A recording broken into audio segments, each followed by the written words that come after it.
Okay, welcome again, everyone. So we're a couple minutes late getting started, but I'm about to turn things over to my good friend Nasko here in Sofia, Bulgaria. So thanks for joining us. I think I mentioned in the email, but I'm visiting Sofia, visiting Nasko, both for the Sofia Science Festival and visiting his schools this week before I leave town by bike, headed to North Macedonia and Greece. Was I going to say anything else? Sorry? No, I lost my train of thought if I was going to say anything else introducing you. Well, I can introduce Okay. myself. Well, yeah, I guess it's worth mentioning. I met Nasko in Prague at the Science on Stage Festival, and he's the Science on Stage Bulgaria ambassador, right? Yeah. And turn the camera off by mistake. Even forgot how to use Zoom. And here's Nasko on the other end of the table from me. Hello there. I'm Nasko, chemistry teacher from Bulgaria. I met Michael in Prague in Science on Stage. We are the corresponding countries ambassadors in Science on Stage. So he's French one, I'm the Bulgarian one. And today I've gathered a few experiments that are on the cheap and with things that I, for one, can find quite really easily. And given though we have people from Greece and Turkey, you should always also be able to find them quite easily. So. Oh, and I think I wanted to mention before we get started, feel free to interrupt Nasko at any point like I just did, right? Of course, if you have any questions, Michael is over there. He's looking at your faces. I'm not really right now, but he will look at you, see if you have any questions, if you want to ask anything, and feel free to do that at any time. And to be reassured, I'm still looking at you. I'm here. It's just for once I have a webcam because Nasko has a higher tech setup than I do. I need to invest in some more basic equipment. But yeah, please interrupt if there's anything we can help with, because the most important thing is that hopefully some of you get something useful from this that you can use. So if there's anything to make it more useful, feel free to either jump on your microphone and shout at any point, or if you're more comfortable with the chat, whatever you prefer. Okay, back over to Nasko. Here we are again. So first, and there is experiment that you, of course, know of. The experiment with soda and vinegar. But I like to spice things up. And of course, I'm going to show you the soda and vinegar experiment, but in two different ways. The first way is that we can use different things than soda. For example, here I have ammonium hydrogen carbonate. In Bulgaria, it is really easily attainable chemical because we use it the same as baking soda for baking cookies, for example. So we have it near and far, in with which we can do two things that are interesting. So what I like to do is to divide amount of soda between two vessels. I'm going to show you another one. The next one I'm going to show you, so I'm explaining that one. And one, of course, we put in vinegar, there are bubbles, and it is nice, but because it's ammonia hydrogen carbonate, we can do more. We can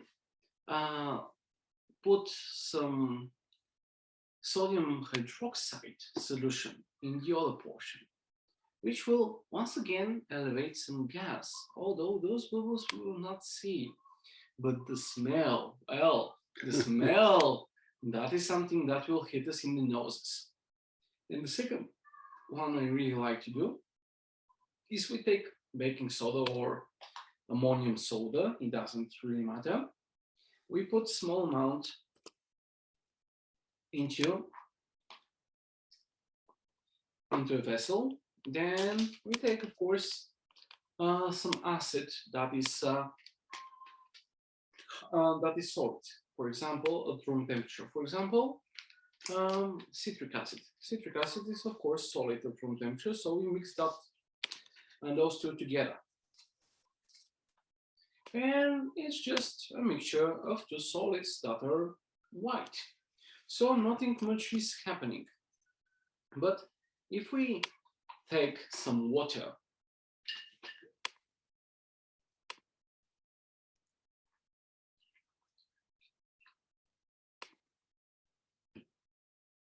and put small amount in there, a reaction occurs. And this one I really like because we can do it one by one. We can first take some soda and put some water, and nothing happens except the soda getting dissolved. Then we have in another cup some citric acid, and we mix it with water in water, and again only dissolves. But if we first mix the two together and then add the water, quite a lot of bubbles form because the acid starts reacting with the carbonate, and carbon dioxide gas is elevated. So this is a nice twist on the soda vinegar experiment that I really like to show people. All right, what else do I have? And can I interrupt to ask you questions too? Go. So could we mix the ammonium bicarbonate with water and the citric acid with water and have two clear colorless liquids that look like water? Yeah. And then we mix them, it foams? Yeah. And on top of that, if we mixed a little bit of soap, yeah, of course, then we could have it foam and we'd have bubbles left, but it looks like we're just mixing 2 glasses of water. Yeah. And you can actually do it with the powder. So nonchalant powder, nothing special with the powder, and you have soapy water, and it will foam up also. So you have plenty of combinations when you start at that point. I'm totally going to do that. All right. But also another question: isn't that vaguely similar to baking powder, except it's cream of tartar that's usually the acid that decomposes the sodium bicarbonate? It is. And the cream of tartar decomposes at hotter temperatures, which is why it doesn't completely give off the gas at cold temperatures. Yes, this is well, the cream of tartar is, if you just add water, it will be not acid, because it's because it needs to decompose. Yeah, cool. So with citric acid, effervescent tablets are citric acid and bicarbonate. That makes sense. They're starch, citric acid, bicarbonate, and the active substance crushed together. And starches just give it like volume, so it's a big thing. Huh. And if anyone else has any questions, please let us know. All right. So I think I'm going to continue now. Excellent. Yeah. All right. So this one. So I'm going to show you 2 experiments that I knew of, but I saw in person in Prague. So I said, well, I know of that experiment. Why didn't I did it yet? So the first one, I'll need Michael to blow that balloon up for me.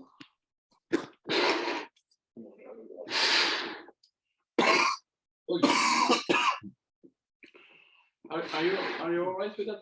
Oh yeah. Those of you who know me well, who have met me anytime in the past several months, will know I haven't stopped coughing since my last time catching COVID at Science on Stage. So in my hand, I have tangerine.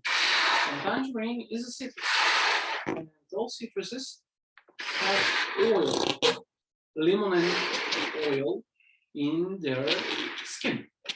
So what we're going to try to do is we're going to try and see what the balloon will do if a bit of the oil gets to it. And you saw the balloon, and Michael has done well in blowing it up. As you can see, the balloon is quite big now. So what I'm going to do is just going to, you saw that? Perfect. I really like to do it that way. You just get a big fat balloon and you just start to take the skin, peel away the skin from the tangerine. Because You can also always peel the tangerine beforehand and squeeze it. But while peeling, you have fresh skin that sprays the oil.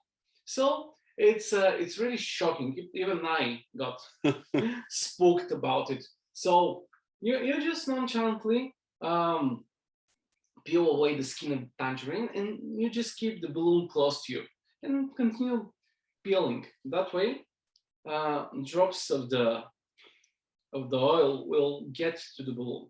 And of course, for that to happen, for the popping to happen well, you of course need the balloon to be really, really, really well blown. So you need the balloon to be tangerine. Oh, sure. Yeah, You need the balloon Thank you. to be as blown up as possible because you want it to be stretched really, really thinly. Is that good one? Well, in case anyone's jealous, no, this isn't really a good tangerine. I told you something soft with tangerines. Yeah, it's better than an absence of tangerines, but it's not a good one. In Bulgaria, usually, is the first time in Bulgaria I see yellow tangerine. I don't know where did Michael bought it from, but it was the first for me and it will be last. Well, and thinking about it, it seems really early in the season for it. No, we have tangerines all around. Okay, because in France, in Corsica, where they grow them, it's about November, even like mid-November, they start picking. Well, it's beyond the point, isn't it? Yeah. So, well, we're done with the tangerine.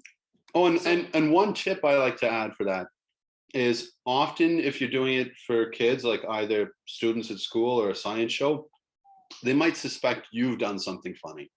So often I'll give the balloon to one kid, the orange to another kid, and stand a couple steps back. So there's not much suspicion that like I secretly have a pin that I'm, as I'm peeling the orange. So they know it's them, but also they're the ones who get shocked and like surprised with the loud noise near them. That's a nice tip. So what I'm going to do next is another one that I've seen in Prague. It is about the turmeric. So I have turmeric now, and turmeric is yellow, and it's not really water soluble, but it is indicator of pH, and it doesn't indicate much. It indicates strong bases. So here I have sodium hydroxide. I'm going to take sodium hydroxide and I'm going to make a solution out of it. And this solution we'll use for a few things. Well, this is quite concentrated solution, but it will work. So, turmeric. Yeah, this will be enough. I'm going to, well, turmeric doesn't dissolve well, but of course, you can mix it with water and it will work for a bit. What I have here is tea with turmeric and ginger.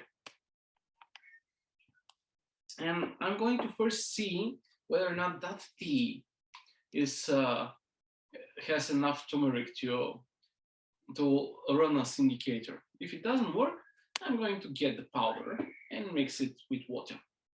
So let's see whether or not we'll see color change. So I hope you can see the colors all right. This is pale yellow right now, and this is cloudy.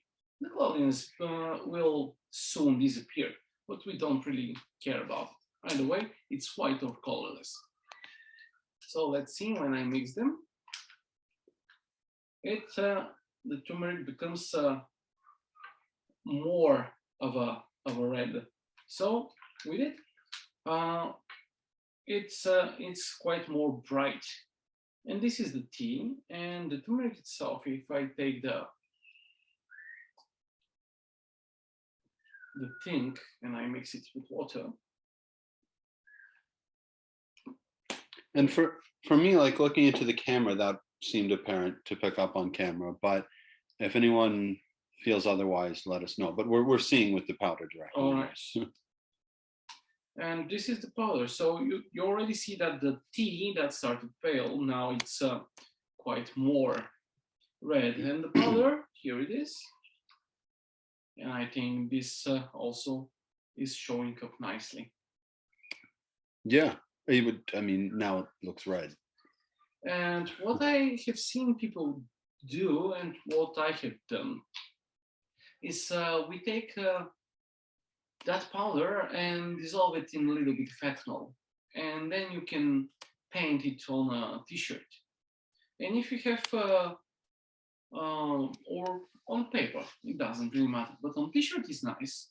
Because what I've done is I've taken some ammonia and put it in some water, and that solution I've put into water crystal and give it to a person, and I am wearing a turmeric stained t-shirt, and the person needs to from 10 paces away, he needs to hit me with the water. Of course, I'm wearing goggles or full shield because I don't really want ammonia in my eyes, but otherwise the hits are visible and it's quite nice. Oh, that sounds awesome. Well, I think it is. I've done it in the last chemistry night I told you about. The chemistry nights once a year, big event. Yeah, in November. Yeah. So if anyone's in Sofia in November, or if they want to come, are people invited to come? Of course, around 25th of November, we do the biggest chemistry science show in Bulgaria, in the Faculty of Chemistry and Pharmacy in Sofia. So if anyone wants to come, mark the date in your calendar, November 25th, approximately. Approximately, yeah. It depends. It's strange because the European Researchers' Night is usually around my mom's birthday, and Chemistry Night is around my birthday. Oh, okay. And in some years they are on the birthdays, and like it was with the Researchers' Night this year. It's strange. So in that cup, I've put some. Probably copper sulfate. Yeah, copper sulfate pentahydrate. It's just that in Bulgaria we call it blue stone, and I'm not really sure that they do that in other countries. Probably other countries, but I've never heard that before. Yeah, well. So not like countries where I lived and so. Yeah. But blue stone is nice, and we can do a lot. And I don't know what's the availability of blue stone with you, but for me it's quite easily attainable because it is just something that we use for agricultural purposes. So we have a lot of we call them agro-pharmacies, and in the agro-pharmacy you can buy a kilo for about €2. So so extremely cheap, and it's reasonably pure. Like you don't have like clumps of dirt or sand in it because when it's for as far as I know, it's at least 98% pure. Okay. So because they give like an equivalent in cold places, we get road salt like sodium chloride, because it's for throwing on roads. It's dirty. No, and it's not only sodium chloride, but calcium and magnesium chloride as well. Intentionally? No, they just don't purify. Yeah, it's just whatever. Yeah. So it's rich in magnesium. Oh no, I from ocean water. I don't know if they have that in mine salt, if it has as much magnesium. Oh, mine salt, no, but mine salt you don't use for roads because it's already pure salt. You use it for pure salt reasons. So I'm going to. On Takis says in Greece they call it blue stone as well. Nice, thank you, Takis. So I'm going to pour a small amount here and a small amount here, because we're going to do two things, even three. We're going to see. So what I'm first going to do is show you this one. This one is steel wool, and some places steel wool is more easily available than the others. In Bulgaria, in some groceries you have it. In some you have the coarser stuff, but the coarser stuff works as well for this experiment. If you want to make the sparks, this one is the best, but it's almost always easily available. Yeah, do we have some? Oh, I don't know if that was someone wanting to say something or just with their microphone on. All right. So what we're going to do now is a redox reaction. Steel is made out of iron, and iron is a really nice reactive metal, and copper is a non-reactive metal, not as reactive. It is after hydrogen in the reactive scale, so it's certainly doesn't want to be in compounds as much as iron does, which means that iron can exchange it. So we have iron atoms and copper ions, and we can switch places. We can have copper ions and iron atoms. And this one I really, really like because of two reasons. First of them is that with such a small amount, just wait for a little bit because it's really, really fine steel.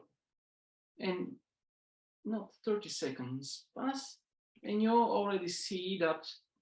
Does it show on camera? Yeah, but the image is slightly blurry. Yeah, oh, there it's better. Okay. Yeah. So you see, it's already the pinkish brown color of copper. And in bright day, because now it's evening in Sofia, so we're using inside lamps. It's not as good, but in brightly lit classroom, like a classroom in a day, it's really, really nice to see.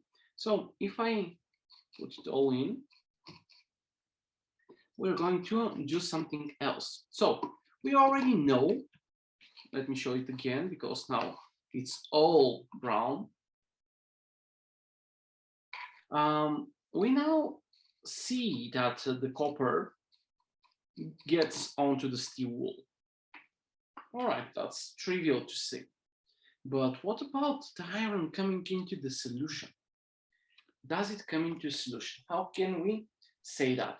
Well, fortunately, I have one for iron as well. So here, I have a sample Morse salt. Morse salt. Morse salt, or iron 2 ammonia sulfate, is a compound that contains iron 2 ions. I'm going to make a solution out of it. So I'm going to pour it in here. I'm going to pour a little bit of water.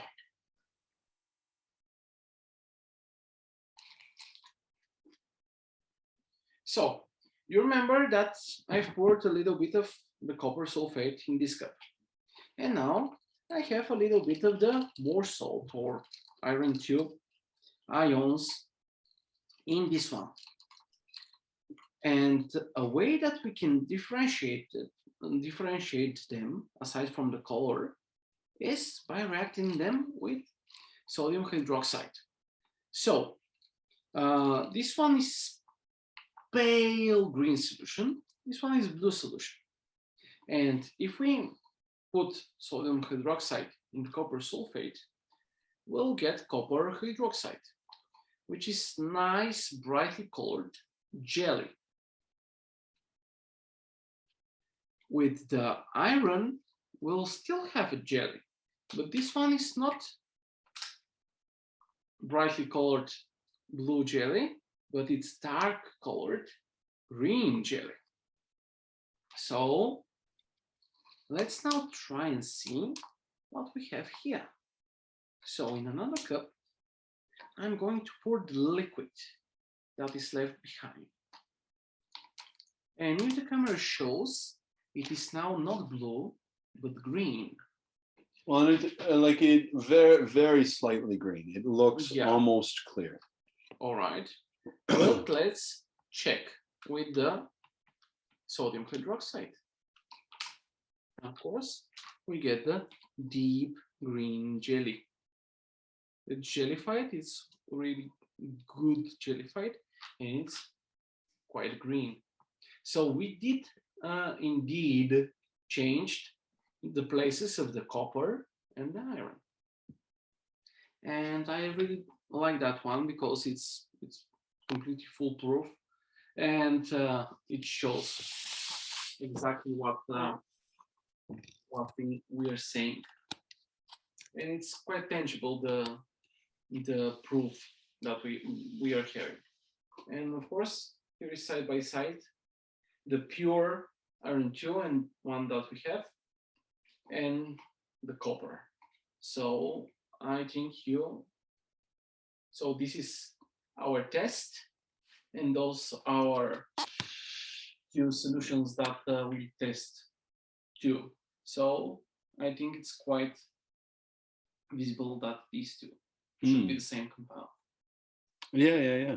And I would say the one that you made looks even darker than the control one. Yeah, we expect it to be because the copper sulfate solution was more concentrated than the iron 2 solution that we made. All right, and I think I have at least one more that I want to show you. And so I have quite a lot of stuff going on now.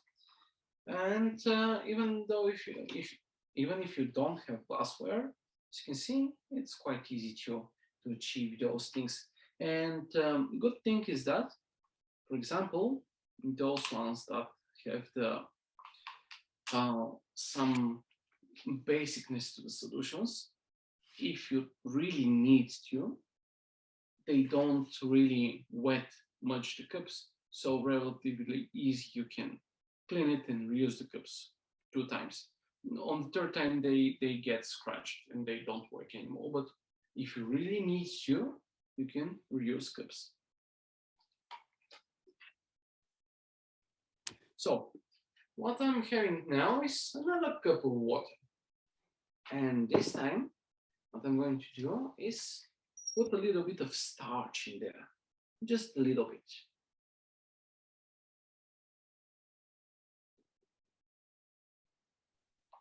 And this is nice vanilla starch. Is it like sold for baking, so it's got vanilla in it? Yeah. Okay. Well, it's we do pudding with starch. Oh yeah. And so we have every flavor of pudding imaginable. Okay. So I'm just going to stir it about.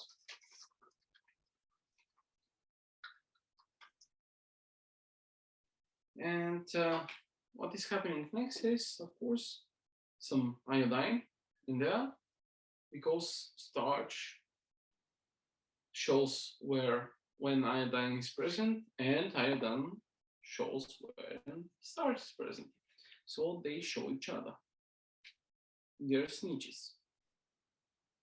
So let's go with 1 drop and see whether or not there is difference in the color. And we're going to drop a few more just to make it intensive enough. And this is good enough. This is a thing that we do. This is a thing that we show. This is a thing that we tell kids that they can do at home. So they can grab a potato, for example. Let's do 2 more. All right. And compare a potato to an apple. Yeah. And try it out, because iodine is usually found in the home medicine kit. So yeah. But iodine is an oxidizer. It oxidizes things. And we often hear that there are things called antioxidants which are really, really great for us, and they deal with oxidizing agents. Well, I have antioxidant. It's called vitamin C. So we can check whether or not it works. Of course, This thing can be done in a lot of different ways. You can use just a little bit of starch so the color is present and check for vitamin C in food, for example. You can do it as I'm doing it. You have plenty of opportunities to do that. So I'm just going to throw in some vitamin C and let's see what will happen with our starch solution. Of course, the main color just disappears and we're left with first some solution that is pink now. It is pink because most of the iodine is gone, but some still clings into the starch. It didn't turn purple at the first drop because it needed time to bond. And now it isn't colorless at the first drop because we need time to unbound. And of course, if we wait for a bit of time, we'll get to a point where everything is quite clear. And I have found that with this powder vitamin C, it takes quite longer than with the effervescent tablets. Oh. Yeah, the best that I've seen is an effervescent tablet of 1 gram, 1,000 milligrams. These ones work the best. And of course, we have plenty of things now, but I told you that we can burn this thing. So let's do exactly that. Do with fire. Because what is a chemistry demonstration without any fire? And as you can see, I have quite a strong belief that those two experiments that I'm going to show you now are harmless enough to do on my dinner table. So I'm just going to snatch a piece of that wool. I'm just going to touch a flame to it. Of course, this experiment can be done a better way. I just didn't remember to take the other thing that I needed. The better way to do it is not with fire, but with a 12-volt battery. Because 12-volt batteries will start the fire here. And it is really nice to explain that because we say that metals are conductive. But then in physics, we say that not everything is as conductive as everything else. And this is quite showing because normal wires have no problem with 9-volt batteries. But steel, especially steel wool, is quite a lot of carbon in there, and it's quite not conductive. So it will conduct electricity. It will take in the energy from the electricity, but it will not conduct it fast enough. Some of this energy is dissipated. And this, of course, comes with heat. So the thin wires will get heated up, and they, of course, will catch on fire. Of course, it will be not fire. It not be a fire. We'll not see any flames and such. We'll just see sparks of nice molten steel. We have sparks, and when the spark happens, you may see how some of those blow away. We see the running and the sparkling and the few sparks. So we have a droplet of steel, and from time to time they burst into small pieces of steel that go about. Was it good on the camera? Yeah, I think it showed up well. All right, that's nice.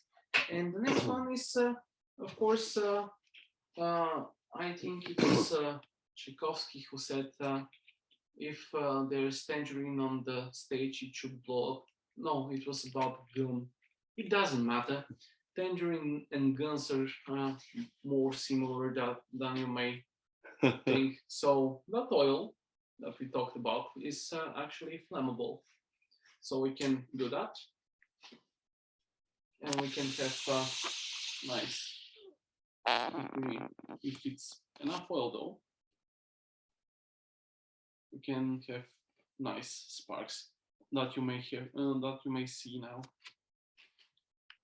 I don't know how well they show the camera, but I'd say medium. medium. Like on camera it shows something's happening, but it's not All right. as clear as in person. Like me, who's seeing both. Medium is good enough.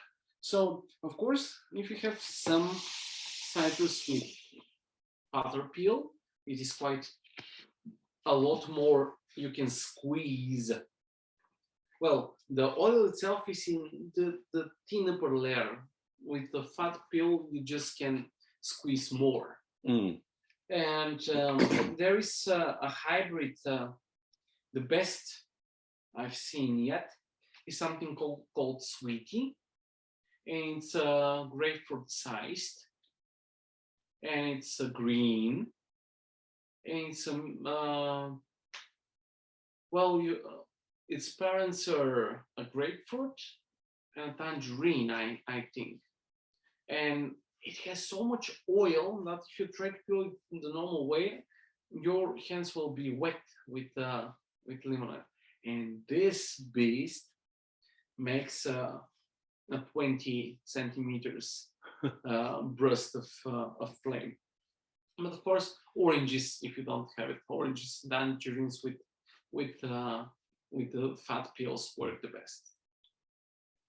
And I suppose those were all the experiments I wanted to show you.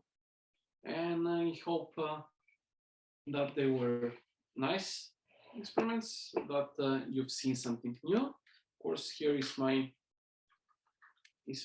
water with iodine. It's quite less red now. It will eventually disappear. And I hope you can use some of the things that you see today in your own classes. This has been awesome. Thank you, Nasko. Thank you. And if anyone has any questions for Nasko, please let us know just before we say goodbye. Also to mention, to give you a minute to think of questions as well. I'm hoping to have another regular experiment share where anyone who wants to share a short experiment is very welcome to do so the last week of October or so. So in the sign up form for this one, I was asking people what date they prefer. I've got a lot of stuff going on that week as well, so I'll mix in whatever when I'm free and when people seem to have a preference. I should send an email out probably the beginning of next week. I think in my invitation I said by the end of this week, but we'll see if that ends up happening. Any questions for Nasko before we say goodbye?